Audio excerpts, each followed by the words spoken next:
everybody, and welcome into the Westwood Living Podcast Network. Now, this is a good one for me. We are with Derek Stearns from Plymouth Quarries, and I did the math on the drive over here. And I've been on the same, I don't know whether it be podcast or television segment or anything else with your brother more than 1,000 times. Yeah, right. More than 1,000 times. Yeah. But this is the first time I've had the opportunity to share a stage with you. So how are you? I'm good, Tom. How are you? I'm great. And before we get into specifically what you do and a little bit about your background here at Plymouth Quarries, it should be noted that the best piece of feedback we got from our Lessons from Leader series was from a student when I asked, hey, rattle off some of the people who left a really good impression on you. And the answer was like the beginning of a joke. Because he rattles off the Plymouth Rock guy. That's me. The web woman. The engineer, and the college advisor. ... Go into a bar. I mean, it was a riot. So we started a little text string of those 5 people, myself included, and it was just so funny. So have you ever been called the Plymouth Rock guy before? Yeah, no, I've never been called that. And I think you said in the text group that this is how I'm going to identify all of you now. It's like a dating game. Like, these are the categories. But what was great about it is that it just showed you never know how someone's going to be impacted by the interaction that they have with you. So first of all, thank you for your support of the Lessons from Leaders program, which gave kids an opportunity to learn more about fields that they probably knew nothing about. Well, so your table, which was really elaborately set up, was a draw to many of the kids, and you did a great job interacting with the kids. Walk people through what you did. Well, I think, well, first off, I agree with you that, that you never know how people are going to respond, but especially kids. I mean, they look at the world in a completely different way than us because we're a bit tainted, right? We have a little bit of scars and burns and things, and we've got heels going on and all that. And these kids are raw. So my whole thing with talking with high school students, and they're my favorite people to talk to, we have a relationship with the local trade schools around here. I do a lot of tours and talk with a lot of kids, but my favorite thing is to start open with a line like, what do you like to do? I want to know about you. And every time I asked that to one of the kids, they thought I was coming from the point of view of business or were you going to college or what? And I was like, no. What do you like to do? And they'd be like, oh, I like to draw. Or I said, cool. Or I play soccer. What do you play in soccer? Oh, I'm this position. I'm like, well, that position's a certain temperament, right? So that says something about you. Like, find a way in. So then we can have a conversation of, well, this is what I do. And I've met so many great kids that were like, I can't believe I'm talking to you about this thing that I like to do. But to me, it's like, well, that's actually the first step to figuring out what you're going to do, right? So I loved talking to this. There was one young man, I think I was telling you, and I said, what do you like to do? And he said, I like to take photographs of cars. So I said, well, show me some of the photographs. And there are all these incredible Porsches. And like, this kid has 5 Porsches. Where's he coming from? But he goes to dealerships and set up a relationship with dealerships saying, hey, can I photograph your cars? He's getting really good at it. And, there's a business for that. And then I'll never forget the 3 girls. They were always together, the 3 best friends, right? They were artists and loved to work with art in different ways. And we got to talk about that. And I got to talk about the art of stone, colors and textures. So I loved the event. I'm on for anyone you've got. Put me up at plate. Let's go. Let's hit the home run. All right. So walk people through what you do at Plymouth Quarries because it's very historical. When you think about the fact that this passion has been in your family's blood for a long time. I mean, Arthur Stearns, who we honor every year with your family's golf tournament, and you've done such great work with that. We can talk about that. But did it start with him, or was it even before your dad that this passion for stonework existed? Yeah, well, I mean, Plymouth Quarries is 108 years old. So my dad came in here in the 50s, just as he was getting married, and was a yard guy. And then on his lunch breaks, he would go down to the cutting shops. There used to be, by the way, folks, we have over 60 acres here. It's a pretty massive place, and over 4,000 square feet of displays. So, but there used to be cutting shops, which were these little wooden sheds, and guys would be cutting our full bed Weymouth granite that we quarry out of that quarry right there, Tom. And our stone was always hand cut and ready for Boston College, Yale University, buildings all over the world. So on my father's lunch break, he'd go down and became friends with Chet, who was one of the older stone cutters, and he taught my dad how to cut stone. Now, each shed had a barrel for fire to keep everybody warm in the wintertime. It was all outside cutting. And that's how Butch, me, my cousin Dean, my cousin Billy, Jackie, Michael, all of us growing up mixed cement for Dad. And Dad went off on his own, got a $300 pickup truck from Tomasi Nurseries, paid him $25 a month back till they paid it off.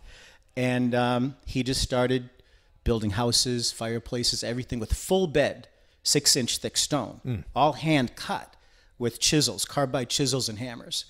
And so that's how we grew up, you know, in the 70s and the 80s, and mixing cement and all that. So our trade, even Butchie today, my brother Butch, even though, you know, he's a sportscaster, considers himself a stonemason. I said, that's long overdue, bud. You're no longer a stonemason because you are not as good as me. But well, that's another story. Not. But he did a great job on his pizza oven, although you are a little bit critical about certain points of his pizza oven. The pizza oven, I don't want to eat up too much time, but he asked me about how do I do this and how do I do that, and I gave him all the advice. Tom, the next time you're at the pizza oven, look at the back. There's a 4-inch shelf. I don't know why it's there. I told him. That's where you put your drink. That's where you warm up stuff. Thank God that's facing the fence. That's all I have to say. But, you know, Butch taught me a lot because he's older than me, and that's just how we grew up, and we learned our trade. But the industry has changed tremendously since that time. So my job here is a manager. There's 3 different managers here, and my job is I manage my sales team. I educate the sales team. I'm in charge of education. I teach all the classes here, and in design. And I take over the website and social media and all that. It kind of all falls into the same pot for me. My day is filled with making sure people are using the right products for the right job and they know how to do it, and that my sales team educates people the right way. So. One of the things you touched on when we were together at Westwood High School for the event was the concept of reinvention, because I spoke about that, obviously. You know, very high profile. Get laid off from a broadcasting job. You got to figure out the next thing you're going to do. And it worked out great for me where I took over at this new venture, which is fantastic. But you quickly said, oh, yeah, I've reinvented myself 3 times. So tell that story a little bit about how you had to reinvent yourself. Well, when I was growing up, I was the cement mixer. You know, I never got to cut stone. We didn't know. Dad cut the stone, and I got to set it. But I was the cement mixer for years and years and years. So I know how to mix a good batch of cement, right? But I was that kid who always complained, and I was always an artist. I was drawing, and I was always interested in illustration and art and colors, and Butchie was always the sports guy, you know? And so I grew up in that kind of artistic world, and I knew I was going to do something creative, so I went off, and I went to art school at Mass College of Art. And that was a tough gig, you know, and trying to realize how am I going to make a living at this. So what I did is I fixed front steps between art jobs. I got into acting because I loved the expression of art and that. So between acting, I worked as an actor for about 10 years. I had pretty good communication skills, but I got a hell of a regionalism I got to watch, you know, it's really bad. But I worked for a while, got married, had my kids, and I was a professional actor. But between acting jobs, I built stone walls.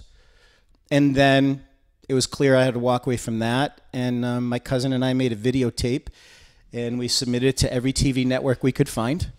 And we made a tape about, it's called The Rock Solid Guys. And every network called us and rejected us. At least they acknowledged it. But they acknowledged it, you know. And the funny thing was back then, that was like early, like 2001, we used my cell phone as a fake production company. Sorry, guys, we lied to make it. So we said Silver Creek Productions. We made a head letter. We sent our videotape to like A&E and HGTV and PBS and all these people. And you know the whole TV thing, right? So it was a lot. And so we had, how are they going to contact us if they contact us? So we used my cell number. Well, a regular day in the dump truck was Dean and I and our worker, 3 of us shoved in the dump truck. And we're on Route 128 coming home after a big job, and my phone rings, and I look, and it's A&E. And I go, quiet, everybody, turn the radio off. Shut the engine down, pull over. We're in a production company meeting right now. And I go, hello, Silver Creek Productions, you know. And they're like, yes, this is A&E calling. So, yes, how are you? Blah, blah, blah. And they're like, well, we got your tape, and you guys have something there, but we are not interested. But thank you. But again, it was like they called. Next thing you know, HGTV calls and says, to be honest with you, they said, you're in your 40s, you guys are good looking, but you're not that good looking. You know, our group wants someone younger and all that. But we have a new network called DIY Network. It's right across the hallway, and you should submit to them. And I said, well, the guy's name was Cameron. I'll never forget his name, Cameron. He was a great kid, and he was new. He goes, I said, Cameron, can you just drop that tape over on someone's desk over there? He goes, I can't. They're our competitor, but we're in the same network. I was like, I don't understand this. So we got an agent and a manager. We gave him a tape. We said, hey, could you drop this off, mail this out to DIY in Knoxville, Tennessee? Do you think they might be interested in us? And the day he was supposed to do that, we got a call from DIY, and we got, what? We're like, Steve, did you send that tape out? He goes, I hadn't gotten to it yet. Cameron walked it over and dropped it on someone's desk, and that gave me a career for 200 episodes in 7 years, traveling the country doing those how-to makeover shows. Dean and I had 2 of the top shows on DIY and HGTV, and they just sold the rights to Australia. So there's a guy in Australia that does a trailer. You're going to like these guys. These 2 cousins, you know, and they're making money on us over there. So there you go. So that was great, but then it had to come to an end. And now I became a manager here. So this is like my 3rd to 4th reinvention of myself.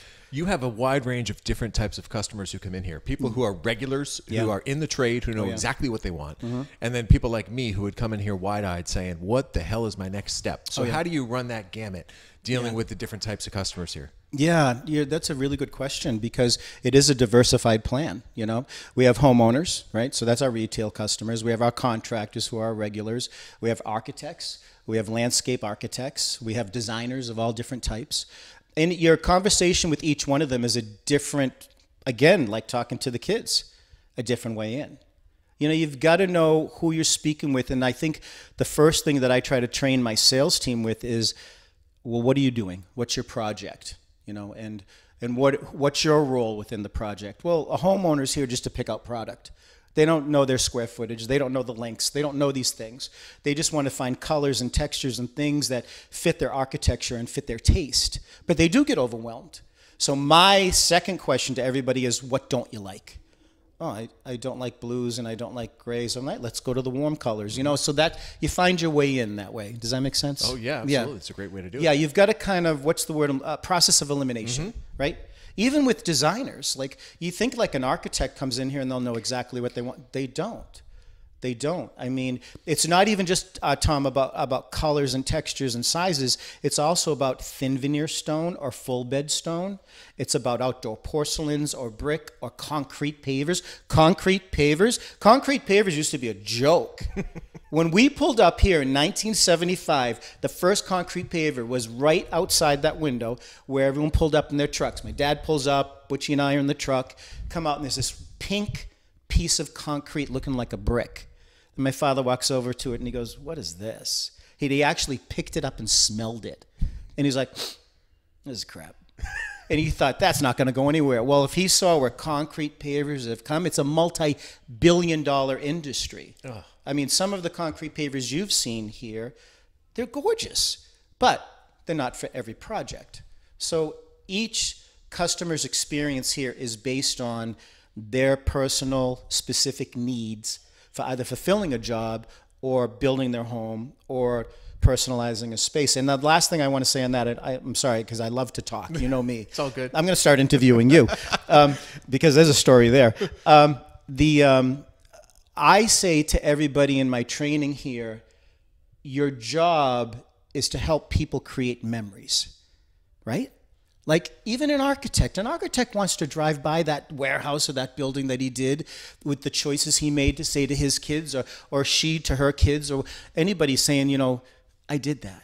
You know, that's a memory. That's how my kids know my dad because they never met him. They know him through his work. Or if, Tom, if you're coming here, like Butchie and I built pizza ovens, right? You know, after long periods of time of waiting to get the right products, if you're going to build a patio or something at your house, you're going to use that and you're going to create memories for that. And that conversation starts right now when you walk through our doors.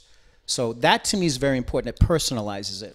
All right, I've got 2 more things. All right. One of them is, first time I visited, which at this point was early spring 2022, so we're talking about 18, 19 months ago, had no idea the size and scope of this land. You talked about the acreage and everything else, but the full quarry that you've got in the back behind the trees, which is stunning. Yeah. And the state-of-the-art cutting equipment that you have in this warehouse here. Yep. It's a hidden gem that's giant, but I would guess a lot of people just drive by, have no idea everything that's here. So it's taken a lot over many years to develop, I mean, very expensive equipment, and this is a huge endeavor. So just walk people through how big this is in scope. Yeah. So if you were going to look on Google Earth, you could see our quarry. Okay. So our quarry, as I said, 108 years old, right? It's close to, I would say, 30 to 40 acres wide and close to 300 feet deep, and it's dry. You know, like I took you out there, didn't I? Yeah, absolutely. And, you know, and the trucks that are down there, when they come up, they look like something on the set of Star Wars. They're frightening. Like, they're frightening. One truck, you have to walk up 2 ladders to get into it, you know. They carry 100,000 pounds of material. So if you looked on Google Earth, you see the quarry, and then that's kind of in the middle. And then on the other side of the quarry, facing Route 3 north, is the J.F. Price side, because J.F. Price and Plymouth Quarries, we're the same company. So J.F. Price, I would say, has got to have close to 200 acres over there. And they sort, they have the sorters, they do the blasting, they do all that. They deliver dump truck deliveries, a truck fleet of 40 trucks, all different sizes. They do a lot of the commercial like deliveries, and people from the commercial end go over there to buy products, aggregates, stone, all that. But on the other side of the quarry, which is us, is about another 60 acres, we're more retail. Now, we have 50 bins of all the aggregates, which is like loose stone, anything ranging from a 1/4-inch chip stone that's crushed all the way up to like a 8-inch, you know, crushed stone. We have all the 50 bins here with soils. Soil's a big business for us, loam, mulch. And then we have them here, and so JF Price feeds us, but our bins are much smaller than their areas. And then we have, of course, the beautiful showrooms, we have the buildings, we have things, so the homeowners come here. When people want something with detail and to really figure out design and all that, they come here. When people are like trying to pick up 26 ton of material or 10 ton of material that's loose, they go over there. So yeah, that's kind of like, I think we're kind of like one-stop shopping. And the fabrication shop, over $3 million worth of equipment in there that can do anything and everything you want it to do. Yeah, it's eye-opening. Jaw-dropping, really, when you walk in. I totally appreciated the VIP tour when you gave it to me last spring. The other thing we can't get out of here without talking about is your dad and the legacy of your dad and how you and your sister and your brother have continued to honor him every single year through your golf tournament, and the impact that the Arthur F. Stearns Foundation has had on people. So give me your thoughts about how that has taken off and how the community has really embraced what you and your family do. Oh yeah, thanks for asking that. It's really interesting because it's within the last couple of years, it's been 36 years since he passed, I can finally talk about him or answer that question without losing it, which is great. It really is great because, you know, you never like it when Italians get too emotional, right? But yeah, Dad he was an artist, and he was a great, great guy. But, you know, the golf tournament was a way for us to do something because he loved golf, to take tragedy. And you know, Tom, we all have our tragedies. Everybody has a story. Everybody does. Everybody has an experience that they've gone through, and if you haven't, you will, where you just go, how do I deal with this? So what we did was, there was such a grief-stricken community going through this. The Quarries actually, back in 1987, on his funeral, shut down for the day so everybody here could go. Because my dad was a customer and an employee, which was, I still have the newspaper clipping of that. So the tournament was a great way for us to remember him. And then what happened was we did it for 36 years, and we got to give the money raised in the day to 2 families in need. So over 36 years, we've helped probably close to 70 families. And that's, you know, our little way of doing something, but it meant the world to them. And we met some incredible people. And then the tournament went on so long that the guys that were playing in it ended up getting married, having kids. Their kids end up playing in the tournament, and then their grandchildren end up playing in the tournament. And then some of those men and women and their children went through hard times, and they became recipients. Wow. That was the cool part, okay? That, to me, was the cool part. But I'm going to tell you one other thing about my dad. When we were growing up, My dad wasn't a hard man, but he worked really hard. And when I was about 16, because I'm the middle child. Are you a middle child? I'm the baby. You're I have the two older sisters. I was certainly coddled. Oh, yeah, because you're definitely spoiled. So, but Butchie was the leader. I'm the middle child and my sister, right? So Butchie always knew he was going to be a sportscaster when he was 10 years old. My sister, everything she touched was a success. Me, not like that at all, Tom. I couldn't find my way if you lit a path for me. I was like so all over the place. So when I was about 16, my father says to me, you're the one I'm worried about. I'm like, what? He goes, you quit everything. You don't know what you want to do. You know, this is my story of being one of those kids that I met, right? Like, I know what it feels like to be 16, 17, 18, and just like, what am I going to do? What do I like to do? I like to draw. I like art. What am I going to do? But, you know, when I look back now at my career, wouldn't it have been great to fly Dad to Vegas for a shoot for DIY Network and HGTV and go, hey, Dad, I think I'm doing okay. No question about it. No question about it. Well, listen, that's Derek Stearns from Plymouth Quarries, but affectionately now known forever as the Plymouth Rock guy. Not Plymouth Rock as in the actual place you go and visit in Plymouth, but the Plymouth Rock guy. Come and visit us. We're in Hingham. We're not in Plymouth. Come down and visit us. Okay? That's great. Thank you for your supportive lessons from leaders. I love your storytelling, and we should do this again at some point because we could probably have a whole series ourselves. I think so. You know, who needs Butchie anymore? Now we just go to Derek, Who's right? he? Who's he? Actually, imagine the three of us sitting around here. We'd talk for like 2 hours. Nobody would listen to the That final won't half hour. We happen. could do stuff that could be very controversial just to see if people last and listen and take in the whole episode. We'll bury some Easter eggs in the last 5 minutes. $10,000. No, just kidding. All right, that's Derek Stearns. Thank you, my man. Appreciate it. Thanks, Tom. Talk to you soon. Be good. Thank you.